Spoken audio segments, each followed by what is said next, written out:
Poverty in Central Harlem, New York City.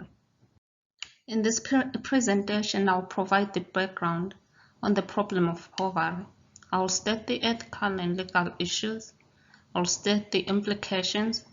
I'll provide some recommendations to this issue. Finally, using evidence, I'll provide ways how these recommendations can be implemented. So what's the background on this issue of poverty? 46.5 million Americans live in poverty.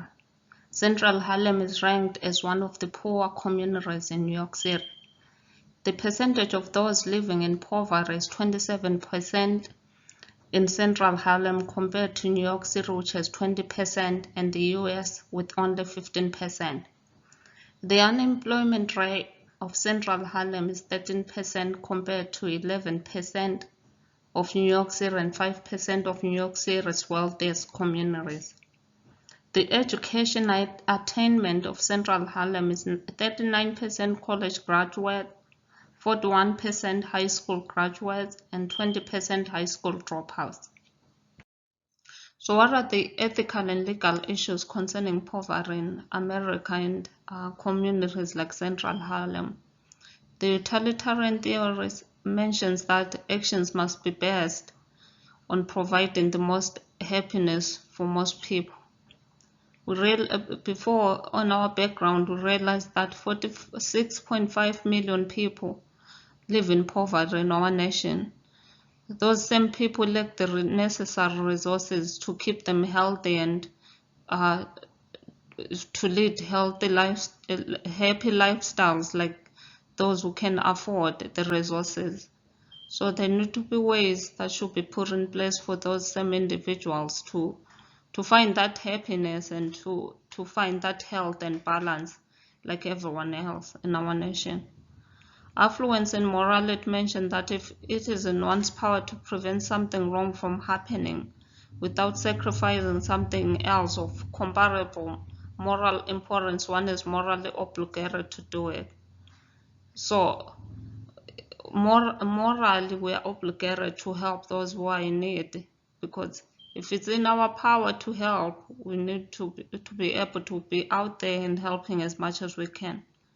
Poverty also violates the human dignity and the rights of those considered poor. Poverty inflicts a lot of harm in those exposed to it. Morally, everyone deserves a chance in life.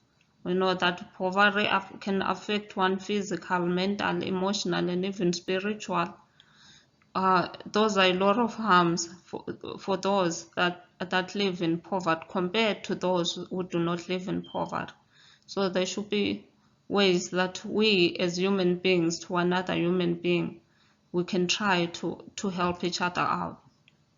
So what are the implications to the issue of poverty in Central Harlem?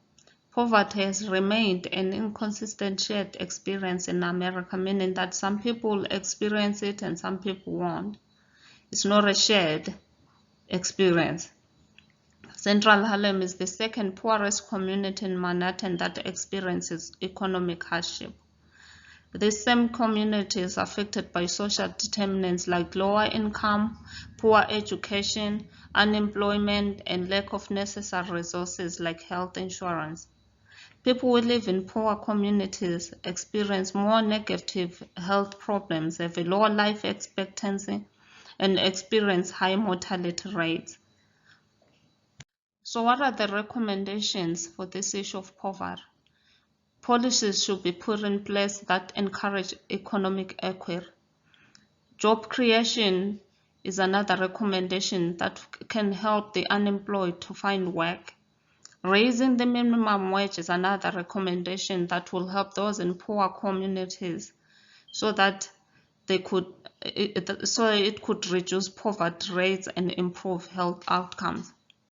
So what are the ways to implement these recommendations? First, we should take action on the administrative level that will impact the low-income communities. Second, increase awareness of federal efforts to address poverty and inequality in America. Third, a national commitment to ending poverty should be made. Fourth, there is a personal and social, we should recognize that there is a personal and social responsibility in ending poverty. And fifth, a strategy in ending poverty should be put in place. I conclude by saying ending poverty requires a team effort because it cannot be fixed by just a part of our society. All individuals, from the poor and those who are not, the policymakers and our federal government, need to get involved. Ending issues like poverty strengthens our communities and our nation and unites us.